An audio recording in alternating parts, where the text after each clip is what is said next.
gang, and welcome back to another episode of Refocus on You. I greatly appreciate you guys watching. Please make sure that you are liking, subscribing, and sharing all of these videos. We're back today with my co-host. Go ahead and introduce yourself. Hi, I'm Shanta. I'm Decor, that dude Decor on YouTube. And your boy, the Dre-headed gamer, Mel Too Nasty, back at it again. And we are going to be talking about mental health today.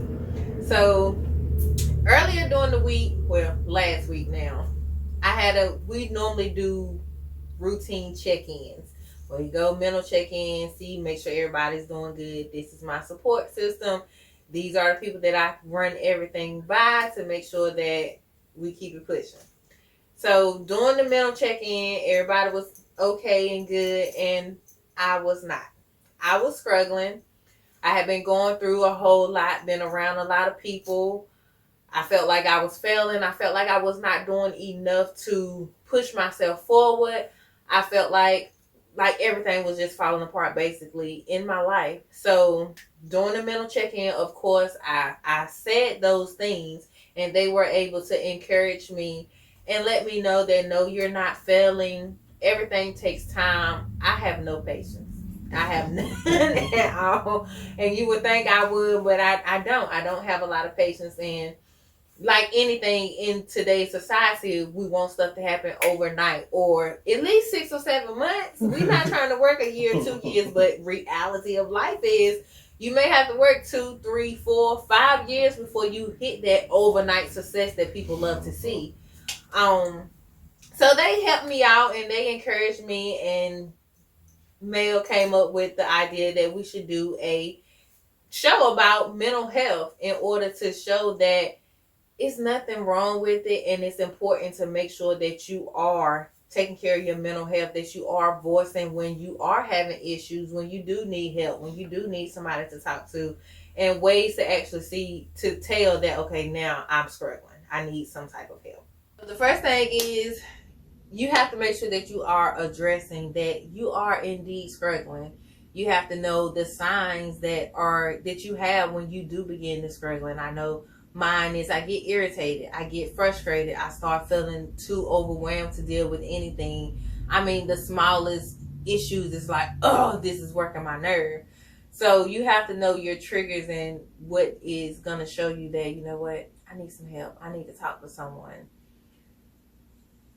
I would say mine is like I get distant and I get real quiet. Like I don't really speak on a whole lot. I don't say too much to nobody. I just go off to myself. Like I'll stay in my room. I'll be on the game, but I won't get in the party. Stuff like that. Yeah, for me, like my triggers or what I end up doing is, like I said, he'll seclude himself. I seclude myself, but it'll be to the point like I won't even get out of bed. Like I'll get home from work and I'll hop instantly in the bed and I won't move all day. I'll go to sleep, wake up, still won't move.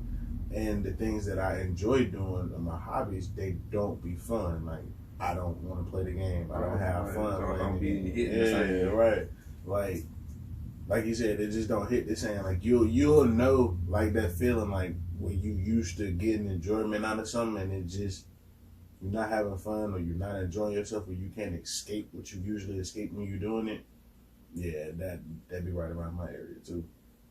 Yeah, and it's the secluding is a issue because it leaves you in a space where nobody can help. And I think we all do that because you do get the irritating and, oh my God, leave me alone. Oh my God, stop calling my name. Why are you bothering me? You want to turn your phone off. You want to turn everything off and just be in the quiet. When really it's not the quiet because your mind is constantly running. Mm-hmm. And it's not a good space to be in. I would never tell anybody who I see or they have spoke on being in a space like that to stay there. Because the mind is a terrible thing. It will take you places that you don't want to go if you stay in your own mind. It's important to make sure that you have a support team.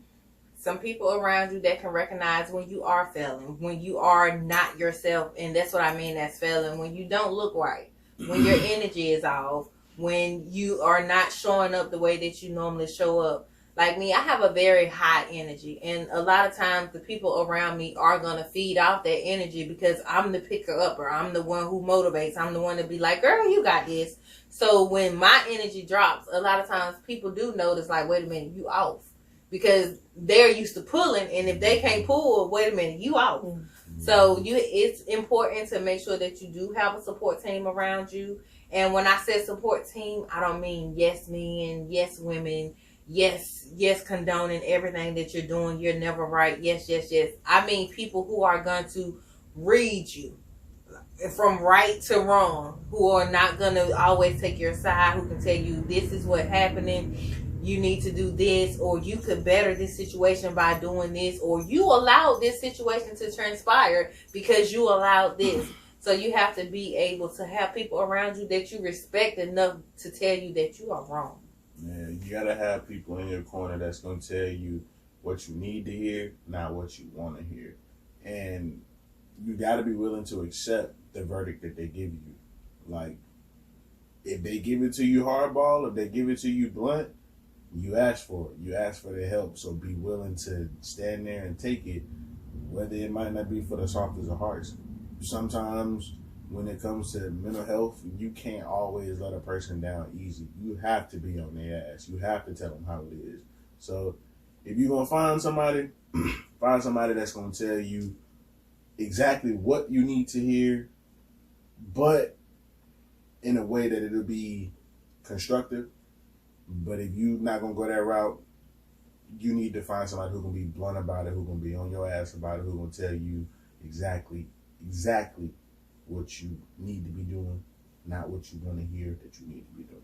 And just piggybacking off what he said, I go to them and talk to them because I'm the youngest of the group, and they'll give me advice, whether it be harsh or whether, they just be blunt about it, and they let me make my own decisions after they give me the advice, and I just go from there.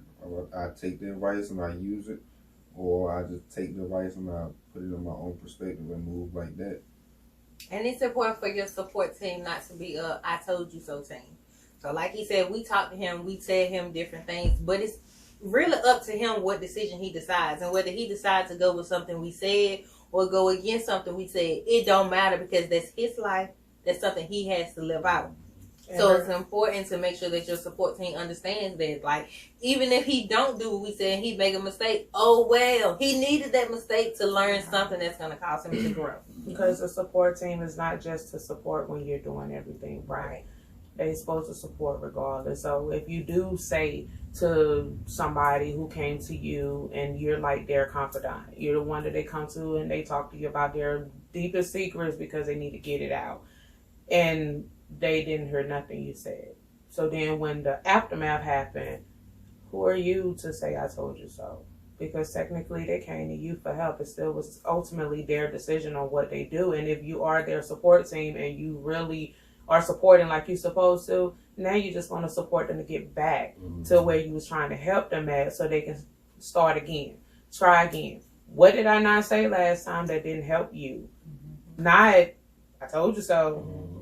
Because they could push them over the edge. Right. And sometimes life's best lessons is experience. So sometimes they actually needed that experience so they'll know, like, okay, it's like telling a child that's hot. Sometimes they got to touch it to see that, oh, no, she for real, that's hot. Yeah. So sometimes it takes that. Don't believe fire burns. Yeah.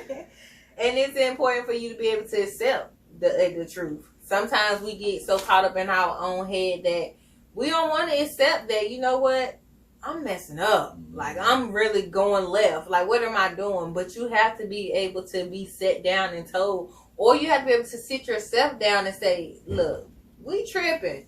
We done got all the way off track, and this ain't even what we do. So you have to be able to accept the ugly truth of what's really going on in your life, especially when it comes to mental health, because it's not an overnight thing. It won't change overnight. It won't get better overnight.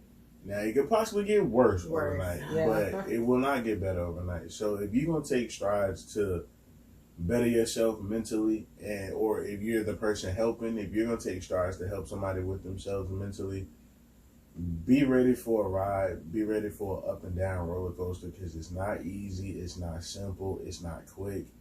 It's going to take time to get to that mental fortitude that you need to walk out in this world and be stable. And one of the things that I used to always hear when I was training at the prison is muscle memory. Your brain is a muscle. So it is going to be used to that depression mode if that's what you always in. And sometimes when you talk about stuff and you do things and you might have 2 or 3 days where you like happy and all of a sudden you feel that mode coming back on. That's that muscle memory. This is why I've been at all these years and it's trying to take you back there. You have to have that support group to say, no, don't go back. Remember where you came from. Don't go back. Or you have to also have those little things that help you to remember where you came from so that you don't go back to that moment. You let it go. Because if you don't let it go, it's going to continue to haunt you throughout, regardless of how hard you try, regardless of how your support system attempts to talk to you about it. It's going to be hard to, if you don't have patience, it's going to be hard to get through it because it's going to take time to train your mind. That's like with losing weight.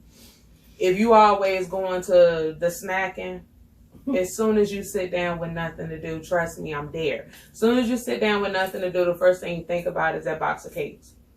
I really would love to get that cake. You ain't hungry. That's your mind saying that normally when you sitting here, you eating something. So what's going on today because you ain't doing it? Like, you have to retrain. Retrain your mind just like you would have to train to build that muscle. You got to train to build your mind. It's a work in progress, but you will have those times where you feel like you're failing. You feel like you're not moving forward. But the key to it is you recognizing that I feel like I'm not moving forward is a move forward. Because if you can't recognize it and you continue to go into that slump, it's hard to come back out of that. So you have to build that up in your mind that, okay, I know if I start doing this, this is what's going to happen. Because I've been there. I know if I ate that cake, I won't going to lose that weight that I've been trying to lose. So you have to train yourself. You have to change your habits. You have to change your goals and make those goals reachable. Not over in the universe somewhere where you can't get to. Don't make those type of goals because then you're going to always feel like you're failing. So you have to start small with training your mind at where you want to get to and getting that depressed mode out, getting those bad thoughts out and not allowing them to overtake the good in you. Definitely take the small victories. And even if they're small to you, or even if they're small to the next person, they could be big to you. No matter how short the goal or how long the goal, set a goal. And if you got to start small and just know that you did it. You did the first goal, so you can always do the second goal. You can just plus it by 1, however you want to do it. But always set yourself a goal so you can look back and realize how far you came to addressing your mental health and being able to say you're not okay, being able to realize what you did to mess yourself up, to push you back in the slump. Whatever you do, set goals just so you can see the progress that you make. You have to know how to get yourself back to. So sometimes you will get to the point where you talk to your support group, you do what you normally do, whether it's riding a bike, going running, going for a drive, doing whatever. You do all of those things, and then it's like, wait a minute. I'm still not there. I'm still not where I'm supposed to be. You have to have something that you do in order to get yourself back to who you want to be. My thing is, what I normally do is I go by myself. I get by myself. I take a shower. I clean my house. I look at Sarah Jakes Roberts. I may look at TD Jakes. And I just take some time for me. I might dance around the house. I love trap music. I'm hood. I'm ratchet. Call it what you want to call it. But I be in the house like I'm selling 10 keys today. Yeah. But it brings me back. Like it'll get you to the point where you're like, wait a minute. Okay, I'm feeling myself. And I took my time over this weekend. I dropped my daughter off with my mama. Everybody was gone from the house, and I feel so much better. And one of the things that, like I said, I watched Sarah Jakes Roberts, and she said this weekend, you got to drink water even when you're not thirsty. And that means you have to do the things to get you to where you need to get to, even when you don't want to do them. Like she said, changing your mind is so hard. Changing that mental muscle is hard. So you have to make yourself do the things that you don't want to do in order to get you back to where you need to be. And then at that point, it will become something that is just like, oh, this is just what I do. It becomes routine. So what do you guys do in order to kind of pull yourself back when you feel yourself going off of the deep end? Well, for me, as we all know, I am a gamer. So that's where I try to sit myself down and block out everything, all the distractions, all the mental stuff. I sit down and try to immerse myself in the video games. And this is where I found out that you have to have more than one thing to bring yourself back. Because yes, video games is my hobby. Yes, is what I love to do. And it brings me peace. But a couple years back, I found out it can only bring me so much peace when the bad really get heavy. So I found that music overtakes that joy of playing video games. Like, I could turn everything off and turn up the music, and it just gives me like a natural high. Like, I don't have to do anything else but just let myself flow, let myself go in the music. And honestly, all music will do it, but if we being specific about really bringing myself up out of a mental struggle, my boy Nipsey Hussle, man, rest in peace. But I blast Nipsey all day, like, just to get myself going, the vibes, that mentality, that boss mentality, go get what you want. If I'm ever having a bad day, music and Nipsey, that's gonna do it. I feel like mine was, like you say, you gotta have more than one. I feel like mine would be a specific person, a person that I feel attachment to. I would lean towards talking to that person or trying to be around that person more when I'm in a slump or when I'm feeling a certain way. When that start working, then I get in my car and I drive. Like, I get on the highway, let me do 100. Listen to some trap music. Listen to some trap music. Or it depends on how I'm feeling that day. I'll listen to some Rod Wave, some melodic Polo G, or I'll listen to some R&B here and there. It just depends on my mood, but definitely driving and talking to a significant other, or even just talking to my support group, whether it be these people you see in front of me or the people that's behind the scene. I got a group of brothers that I talk to about stuff. Yeah, and I know music is mine. Most of the time, a lot of the things, we have life outside of work, but a lot of the stuff that I deal with mentally is from the stuff that I have to deal with at work. Sometimes it's hard to cut it off because I've been doing this for a while, taking care of people with brain injuries, seeing their life before they got hurt to how they are now. Speaking of mental health, like, that's a big thing, and having to help them to understand where they're at now in their life versus where they were, and that they're still here for a reason. Sometimes it's hard. And it's kind of hard to not take a job where you're taking care of people. If you don't take care of them, it's a life and death situation. It's very hard not to take it personal. So on my way to work, on my way home, normally I'm listening to music. I don't take phone calls. I may message if I see that it came up, but most of the time that's like my chill time. I have an hour to drive to work, an hour to drive home. And I would say that one day, down and out, I don't want to go to work. I don't want to deal with the changes and stuff that's going on. And I'm listening to music. I listen to R&B all the time. And Lecrae came on, I'll Find You. And there's a lot of stuff that he say in there that touch, as in with work and at home, where if I get in this slump, please don't leave me there. Please come and get me. Don't let me stay there. And I don't know how it came up in my R&B playlist because I hadn't heard it before, but it was obvious it was meant for me to hear it. And it touched base with things that's going on at home, things that's going on at work. It's just that work was like my high depression at the moment. I don't want to go there. But one of the things we have to realize, where you end up at, the things that you do without thinking about, half of the time it's a reason. It's a reason why you run into this person today. It's a reason why that person called you. It's a reason why this person crossed your mind. I use for an example, Decor, when you was going through your bout. I had a bad dream. I don't know if you remember me calling you and telling you about it. Yeah, I think so. And we don't talk every day. I wasn't seeing him every day. Matter of fact, I was living in Henderson. He lived in Kitchener, so he would come and see his brothers and stuff. But for some reason, I just had this dream that Decor had got shot. Freaked me out because I don't dream. So when I dream, whoever it is that crossed my mind, that really worries me. So I called brothers, told them, hey, y'all talk to Decor, you okay? And then one of his brothers told me that he was going through something with Kiana. And I was like, okay. Is he okay? Like, is he going to do something crazy? Because I had a bad dream and I told them about the dream. And they was like, well, we're going to tell him to call you. People cross your mind for a reason. I didn't know he was going through anything. I didn't know to the extent of how bad it was. You know, us, it's a relationship. They'll figure it out. It'll work out. But you don't know what type of toll that relationship take on a person. And until you talk to them, you don't know. And you can't always go by how you would feel or what you would do because we all are totally different.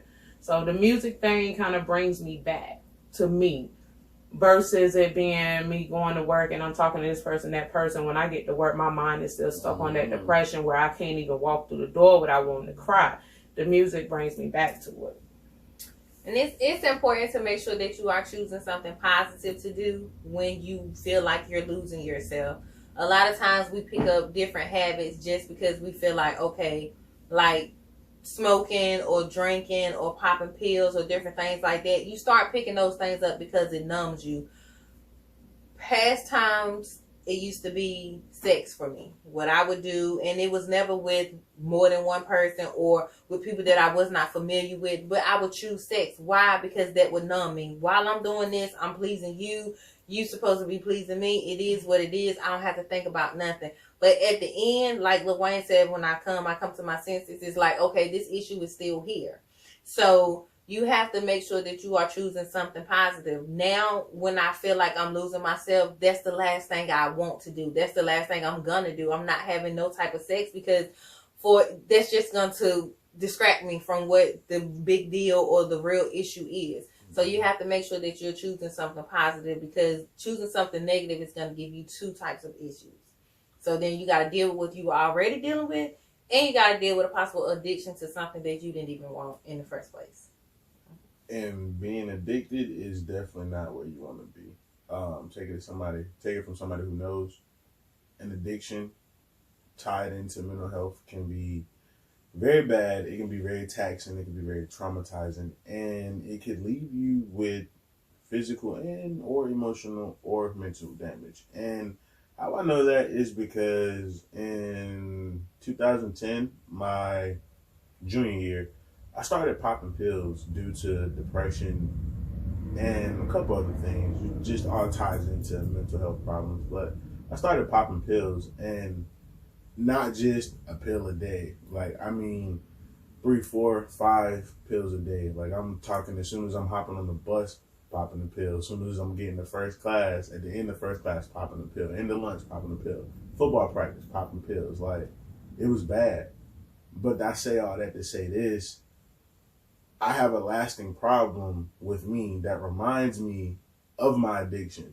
I messed up the lining in my stomach, and the pills, they wear the inside of your stomach bag out if you constantly take them.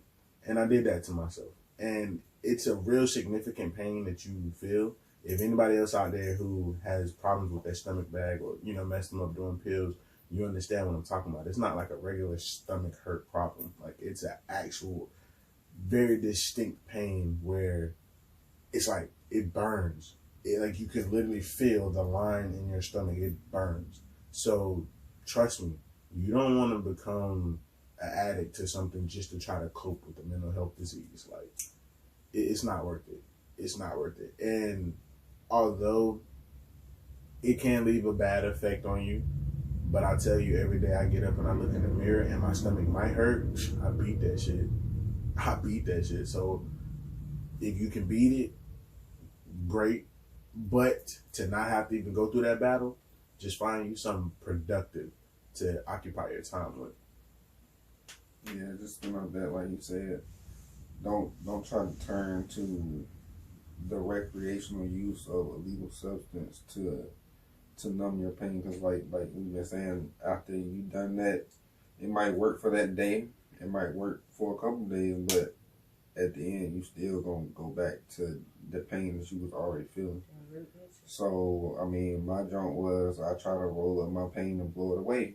I did that for a while, and then it just got to a point where it was like, I don't want to continue to keep doing this. I want to find a natural way to deal with my problems, or I want to talk about my problems and just let it go like that. So you don't have to turn to illegal substance or popping pills or drinking to get rid of that. You can find your own natural way to deal with your own pain and your own problems. That's true. And if you are addicted to anything right now, please seek help.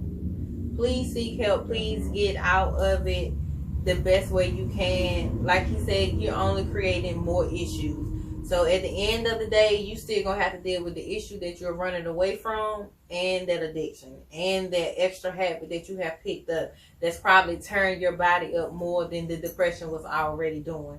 So please, if you're addicted to anything, I'll make sure I drop some 1-800 numbers in the box, in the description box, so that you can call and get some type of help. But please get help. Sometimes you have to backtrack and kind of like find the root of an issue. Sometimes depression, you've been dealing with depression for years and you didn't even really realize it. A lot of times when you have history of depression, it started as a child. You may have different things that you deal with. Say you don't like to be touched. I'm one of those people who I can't stand to be touched. If I don't know you, don't get in my personal space, don't hug me, don't do none of that. But that's because I was inappropriately touched when I was a child, which makes me feel like I can't trust people. So a lot of times you have to dig deep and do some soul searching in order to find the root of an issue. Now, say you are in a situation where you feel like right now, I'm not myself and I need to figure out what turn point happened. You have to be able to sit down and go back and figure out, where did this start? So like I said, the last couple of weeks, I haven't been myself. I've been feeling like overwhelmed and like I was distracted. I had to go back and figure out where that distraction started at. What did I start doing differently? Where did I stop doing what I was supposed to be doing in order to feel like the person I was feeling like? And you have to make sure that you find your own path. You have to find your own path, what's going to get you back. Like I said, me taking time this weekend and doing the things that I normally would be doing on a daily basis actually brought me back in 3 days. And you will know what works for you because you will start to feel better. You will start doing things the way you normally do. We're all going to tell you a time past and present where our mental health almost got the best of us. Alright, so I guess I'm going first. Long story short, I was in a relationship from 2016 to about early 2021. Around the 2019, 2020, and those years kind of got real rocky, got real rough. Like I started turning into a whole different type of person. Like I would allow this person to bring me out of character. Like we would argue. It seemed like we was arguing every day more than we was having basic conversation. And you know what I'm saying? It was a lot of disloyalty, a lot of trust issues there, and it kind of broke me down mentally to the point where I wasn't, like I said, I wasn't myself. Like I was seeing dark, and that wasn't good. So I had to learn to love somebody from a distance. I had to learn how to cut those soul ties, because that person was my first love, and I did want to continue to be there for that person because of those soul ties and how much I care for that person. But I also had to learn that I got to care for myself a little bit more. I can't care for you and me because one of us is gonna lack. And it's important, like he said, he realized he had to separate. Sometimes when you're in a relationship, you just can't be together. Like, I don't care how much you love somebody. Sometimes we just toxic together. Sometimes we don't work together, and you have to be willing to let that go for your mental growth, for your mental health, for you to be able to be the person that you want to be at heart. Because sometimes people just don't match together, and it may have started off in pure heaven, but sometimes over time things happen. You learn people, they grow, you grow, and sometimes you grow in two different directions, and you have to let that go. And soul ties are not just sexual. I don't think that we should always connect the two. If you have sex with a person, that's a soul tie. I think that anybody who speaks into your energy is a soul tie. If you don't have your guard up, some things that are heard over and over again, some people have an effect on you that when they speak, it changes your energy. And I think that we have soul ties with people that we probably never had any sexual relation. There's just that person you want to be in their presence. You want to hear their voice, and you ain't never had a sexual relationship with them. So soul ties can take you to depression. And before we get into the rest of our stories, like she said, when you're attached to somebody in a relationship and y'all are toxic to each other, don't be scared to call it quits. Don't wait. Don't wait and take that mental beating and take this person said they're gonna change and they don't 2-3 times over and over again. Like, that ain't doing nothing but pushing yourself down, suppressing yourself, messing up your own mental health. Don't sit in that space just because you love them, because you don't want to hurt them, because you know breaking up with them gonna hurt them. Hey, look, your mental health is key, because why? At the end of the day, when that casket closed, it's you in that casket, not you and that person. So don't let that person bring you down. If you feel like you gotta snip and cut that person on off, do that. Don't wait. Don't waste time, because while you're wasting time, you're wasting your brain cells, literally. So if you gotta cut it off, just cut it off. All right, and then my most recent time would have to be like also at the beginning of 2021. I got sick. And around this time when I got sick, one of my closest homeboys, his mom was sick as well, and she passed away. Um, I would that really hurt me a lot, like mentally. Like, it put me in a space where I would be up two days at a time, like without no sleep, just trying not to fall asleep because I was scared to fall asleep. Um, I would be going back and forth to the hospital every week. I was going to the hospital for some reason because my chest felt tight, or I felt like I couldn't breathe or something, and they was telling me that you got anxiety issues or you got stuff going on mentally. And they was like, you want to go see a psychiatrist about it? And I was like, I don't know if I want to go talking to somebody about my feelings. Like, I didn't really know how I felt about doing that. They prescribed me some pills, and I was like, I don't know about taking these pills because I ain't trying to get addicted to taking these pills, because I feel like it's going to put me somewhere I definitely don't need to be, or it's going to make me like a zombie to the world. And I'm like, I don't want that either. But you know what I'm saying? You got to have your support team. You got to know who around you. You got to be able to know who you can talk to and who not to talk to. And it's important to make sure that your support team can call it. Like, they got to be able to call it, like, wait a minute, you ain't yourself, wait a minute, we need to pull you back. It's very important for the people around you to be able to pinpoint where maybe you're not yourself. Mm-hmm. So I guess if I was gonna go to the past, I think my darkest time was when I was around 14, 15 years old. That was the first time that I attempted to kill myself. My mom had put me out. We kind of grew up like sisters versus mother and daughter. My grandfather raised me. My mom finally got to where she could live on her own, and we wasn't with my grandfather anymore, which was my safety net.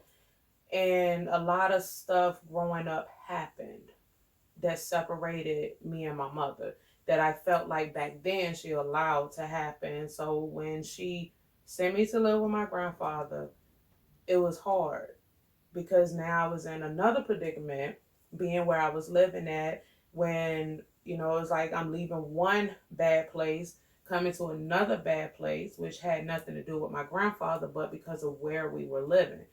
I took a whole bottle of pills. Thank God I wasn't as smart as I thought I was. I didn't know that antibiotics only make you pee. So thank God, because I'm still here today. But it was a dark time when I did finally talk to my grandfather about. Of course, the first question normally is, "Well, why did you do that?" And I had to tell him, like, my mom put me out. Like, I feel if my mother don't want me, who do? Like, it wasn't much of a supervisional thing at my grandfather's house. My granddaddy older, 60, 70 years old, and like he ain't thinking about what's going on with me. I was failing in school by then because I couldn't get to school. I'm in Kitchener, my school in Henderson. I'm supposed to be at Franklin County. So this is my senior year. Like, a lot of stuff happened then that pushed me to the point where I say, I don't want to be here. Don't nobody else want me here. So why would I want to be here? And that next day when I woke up and realized I was still alive is when I said, I don't want to do this again. I have to make sure that I don't get to that place of putting myself by myself, not talking to anybody about what's going on so that I can get the help I need. Letting people know what's going on with you so that they can at least help or be an eye. Because, if you don't have anybody in your corner, nobody's going to notice you going down this road or on the way to attempting to do something bad to yourself. If I had to pick one for, let's say I pick one, I mean, it's been through a whole lot, but the next time that I fell into that slump was when me and my kid's father separated, because I had always said I was not going to have kids by different men. I was not going to get married 4, 5, 6 times. I did not want to go through that.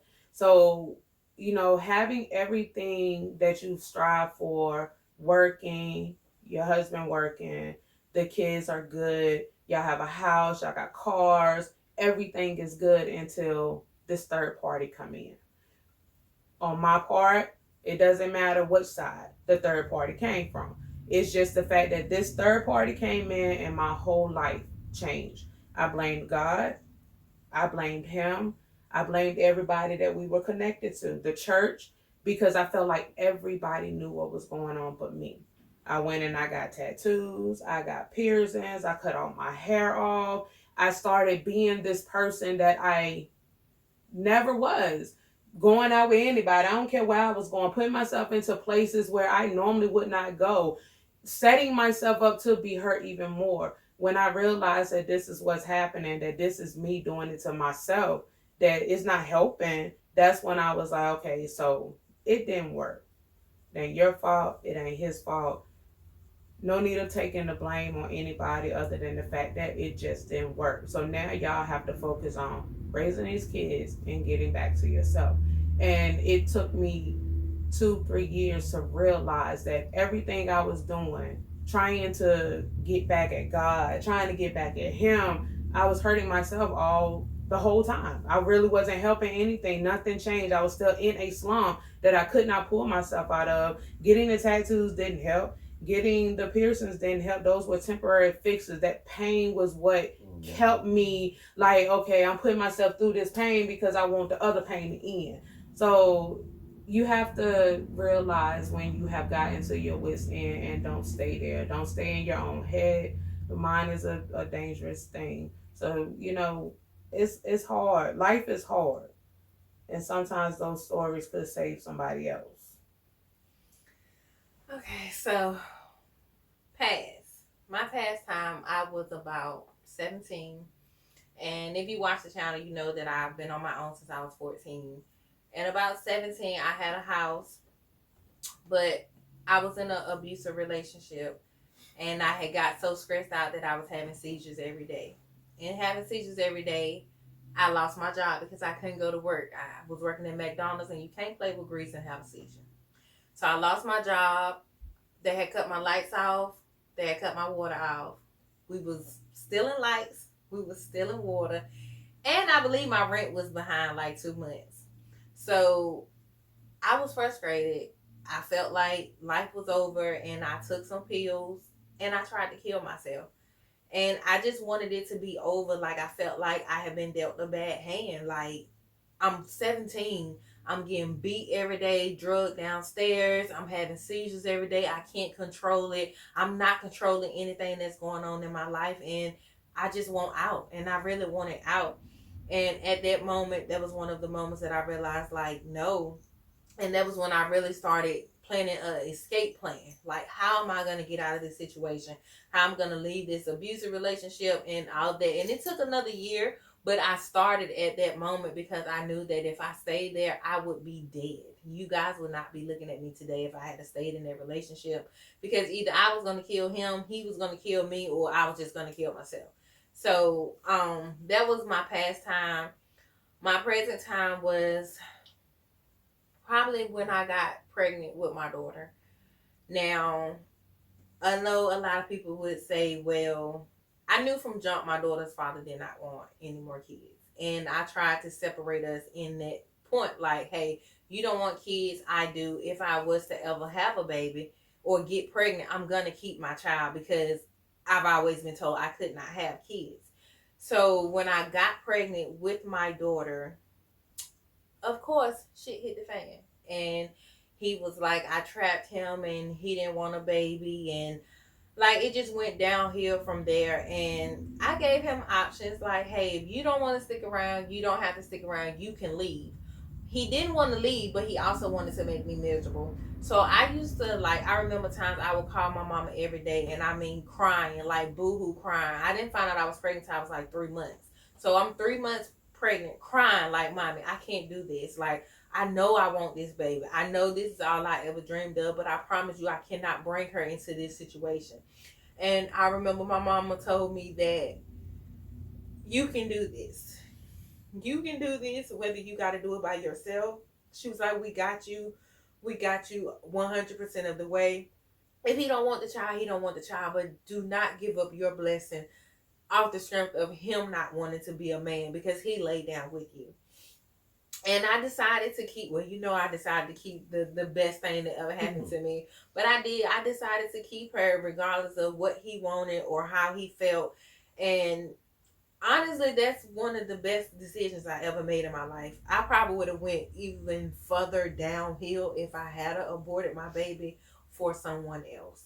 So that was probably like one of the most recent toughest times that I had to go through, because that was unbelievable to me.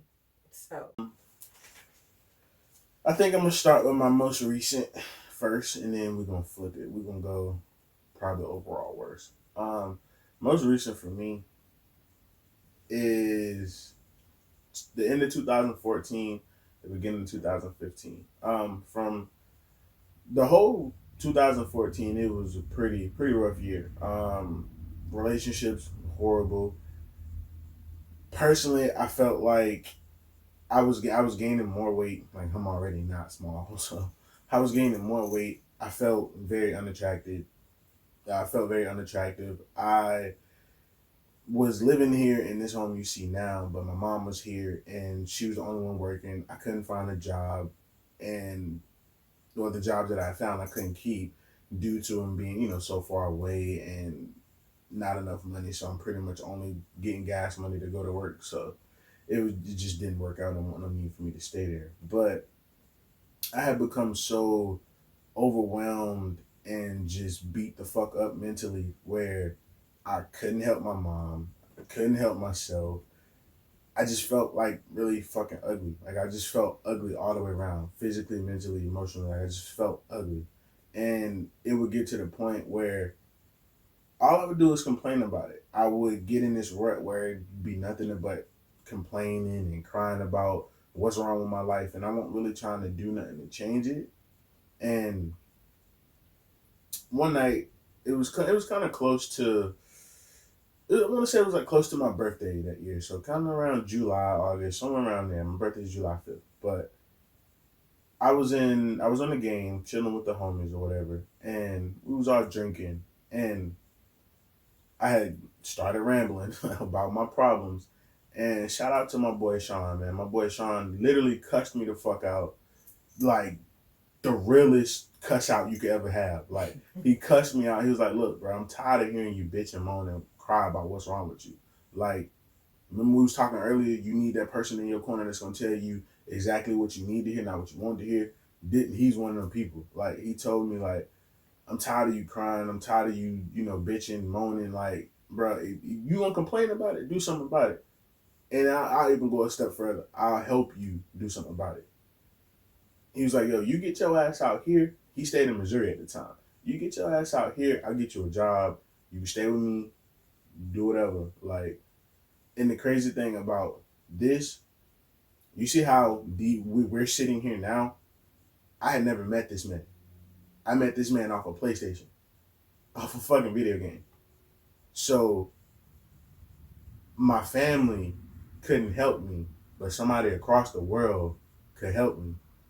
And even then, it was fucking me up because it's not that I felt like they didn't care or they, it, it was any ill will on their part, but it did make me feel like I was alone in a family. Like my mom can't help me, my sisters can't help me, nobody can tell me how to help myself or whatever. But here, essentially, a total stranger is literally helping me. So it twisted me up. But I say all that to say this. Eventually, I did go out to Missouri. I ended up going to Missouri. Matter of fact, it was in July. I ended up going to Missouri that August for his wedding to see if I would like it out there, just the atmosphere or whatever. Best time of my life. The wedding was awesome. I was out there for 10 days. But I knew instantly when I went out there, I wanted to live there. So, fast forward, December, I make the jump because shit had just got so bad. Like, I'm contemplating suicide. I'm contemplating leaving all these people you see next to me notes. Like, I've contemplated it all. I've wrote it all out. I've done it all. I've sat back there. Y'all see that hallway? I've sat back there in that hallway and I've cried myself to sleep over it. And I felt like nothing was going to ever change. But eventually, I just say, you know what? I can't be here anymore. I can't be here in these four walls anymore because it's driving me fucking crazy. So what can I do? I have to stand up and I have to get myself ready. Just go. You know how I said if something bring you down, just cut it or just go. That goes with the place, that goes with the person, that goes with events, that goes with anything. If you can't stomach it, if you can't keep your energy high while doing it, just cut it, just go, just leave. So, long story short, I ended up going to Missouri, and I moved to Missouri December 30th, 2014. I'll never forget it. It was the best move I ever made in my entire life. It turned me into a man. It turned me to somebody who I didn't need nobody else. I didn't need a fucking soul to tell me or help me to do nothing. Like, I put myself on my back and I carried myself through life. And when you do that as a man, I'm pretty sure it's probably the same as a woman, but as a man, when people look at you and you're supposed to already know how to do that, and you grew up without a man in your life, so you pretty much won't talk, but you was taught by a woman, so you have feminine ways the ways of going about that, it's a bit hard.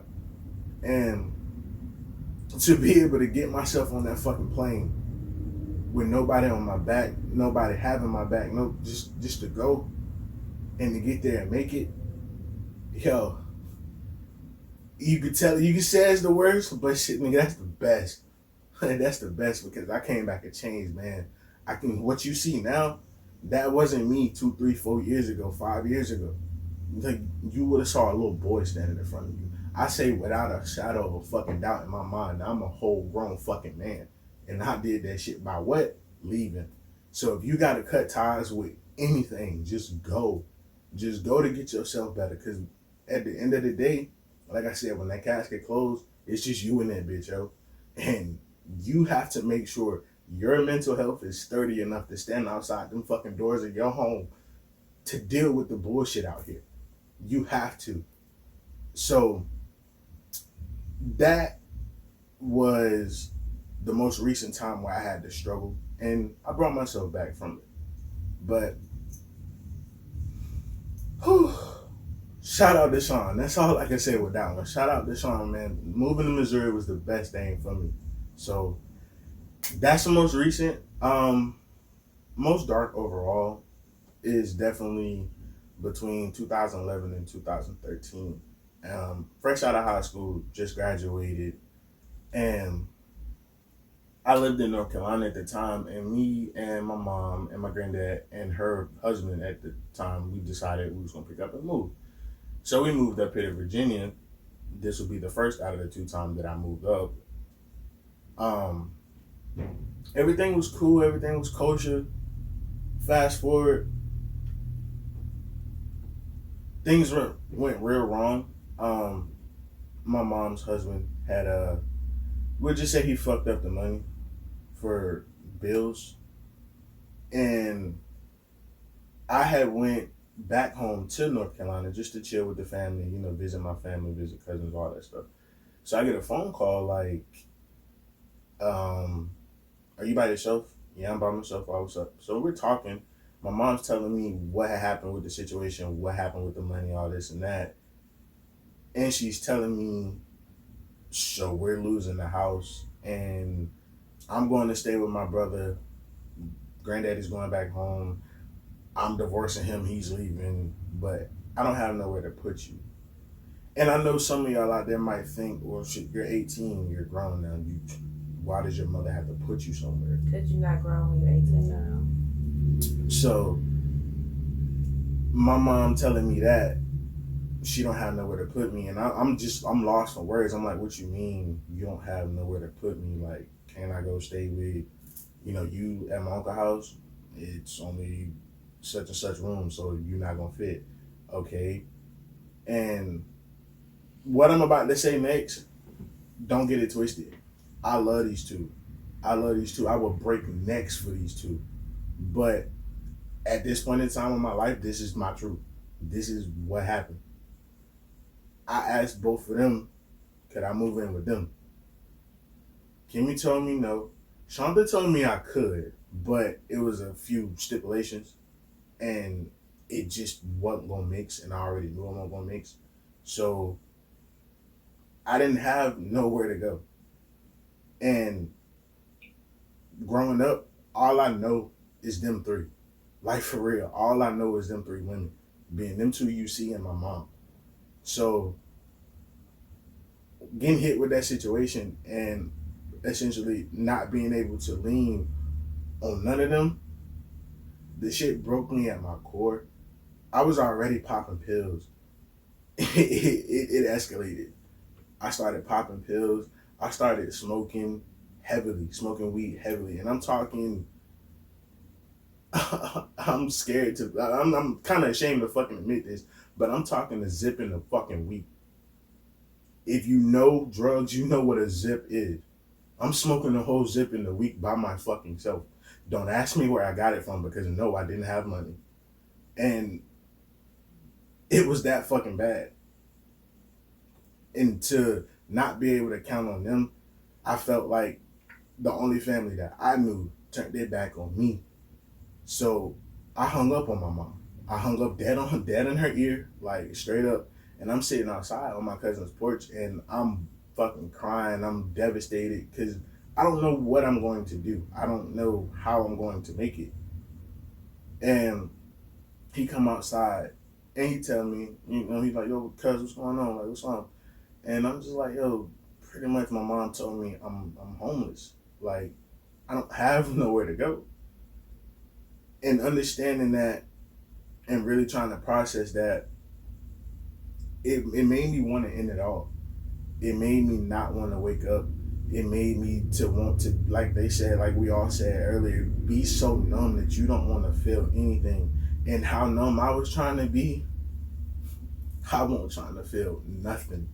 And I mean nothing. I was trying to take myself out of this world. And I don't wish that type of thought process. I don't wish that type of mental pain. I don't wish that shit on nobody, because being made to feel like you can't count on who you know, who you grew up with, that shit will turn you some type of cold. And this world, it's already cold enough. So why push yourself to be even colder? You need love out here. You don't need hate. But I say all that to say this. I made it, my man. I made it. We all made it. And not to say that we don't still go through mental battles, because we do. But like we said, when you reach them challenge tiers and you reach them goals and you can push past, it lets you know you can keep going to hit another one. And I'm sorry, I'm kind of stumbling over my words, because believe me, mental health is so big to me. I'm pretty sure I can say it without a shadow of a doubt. I'm probably the biggest victim in our family when it comes to mental health. I've had such a fucking hard time with this shit. And being able to stand here and speak on it, sit here and speak on it, and possibly help somebody else, I feel so good about myself and where the fuck I done came from. Y'all just do not understand. So trust me when I tell you, get people around you and make you feel better about yourself, but that's gonna give it to you straight. Get people around you who gonna lift you when you down, no matter what, no matter if you argue, no matter if you fight together. Them niggas, that's the niggas that you need behind you. Like, get them type of people with you. Get them type of people who, when you down bad and you feel like ain't nobody else there, they got you. You ain't even gotta call them. Like, it's been plenty of times, like, I got tears running down my face, and I look at my phone, I got a phone call, boom, she calling me for no reason. She don't know it's for a reason, but she calling me on her end for no reason, and I need her to call me. And just having that type of support system behind you, having those type of people to pick you up when you fall, you need it. You need it out here, because mental health is a fucking demon you cannot see, you can't touch, you can't feel. So you have to be ready and battle prep to fight this shit, bro, because it is real. Mental health is very, very real. And I say everything that I just said to say this: I love you, and your mental health is more important than you ever think. So please don't let it go to waste. Exactly. It's very important, you guys. We told all our stories to let you know that you are not alone, that we all go through different things. And like he said, you're always going to go through moments that you may feel broken, that you may feel things are spinning out of control, but do not let those moments get the best of you or who you are. Continue to strive to do better. Continue to try to build yourself up to where you can take those punches and kind of roll with them. And I mean, like I said, it's always going to be something that's going to hit you, and it's like, wait, I was not ready for that one. But you can bounce back. One disclaimer I want to do: I did speak on my daughter's father, but please believe that I'm not going to say I'm fully healed, but I have taken my responsibility in this situation. And like old girl saying this song, I could say fuck that man, but it's not going to make me no better. So therefore, I have no animosity towards him. I have no hard feelings towards him. He do what he do, and I raised my daughter to my greatest ability. So I did not tell my story in order to shame him, to shun him, to down him, to do none of that. He is who he is. I am who I am, and Azaria will be great. I do one-on-ones if you need to vent, if you need some help. I am not a licensed therapist, but I can help you. I have this thing that, and I'm actually getting right now, when I talk to people, if I'm telling them the right thing, I kind of get this chill over my body, and I kind of like shake. If you need help, please contact me. Please contact me. We can text, we can talk, you can inbox me, you can email me, refocus@yahoo.com. Please get in contact with someone if you need to vent or talk, because your life is precious and we need you here on this earth. I do appreciate you guys watching. Anybody have any last words? Like she said, if you need to reach out, please do so. That's pretty much how I form, what I got going on over at Twitch. We got a community over there where if I'm streaming, you can come in the chat, man. You can vent, you can talk, you can do whatever, like, to free your mind, free yourself. And we're not gonna judge you. We're not gonna do nothing negative towards you. We're gonna talk to you. We're gonna help you. My whole community, man, we nice and loving people. So if you don't want to talk or text, man, just come hop in the Twitch chat, man. Just come on, slide over twitch.tv, /XX Male Too Nasty. XX, come feel the love. We love you. Come hang out with us. And if you want to reach out to me, you can look me up on YouTube at That Dude Decor, Instagram at That Dude Decor, and I'll be willing to talk to you, give you some advice from a young bull. And for real though, when you going through stuff, sometimes it's best to look at some funny stuff.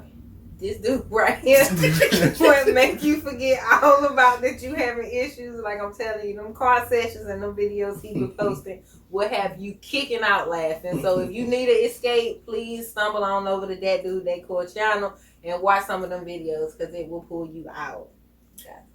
And if I could end off with, if you feel like you are alone, whatever you do not stay there. Find something, find somebody.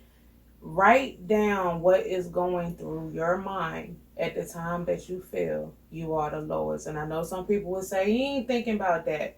Put it in your head. I have to find out what it is. I need to write this stuff down because voices in your head will take you there. Don't stay there. I've been there. It's deep, dark, and it takes yourself to pull you out once you get that far. If you need to talk to anybody, do it. I would say refocus on you. If you need me, I'm Shanta Person on Facebook and Uniquely Beautiful on Instagram. This was a very heavy session, so.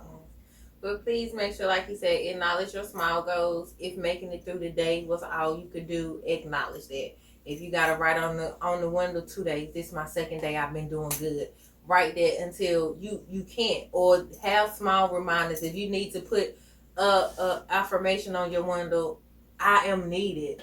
I have a purpose. If you have to do those things to read every day to remind yourself until you pull yourself out of the slump, you have to find little small things that's gonna help you get to the place that you need. We greatly appreciate you guys watching. I hope this has helped a whole lot. It was heavy, but I thank you guys for watching. Have a great one. Bye.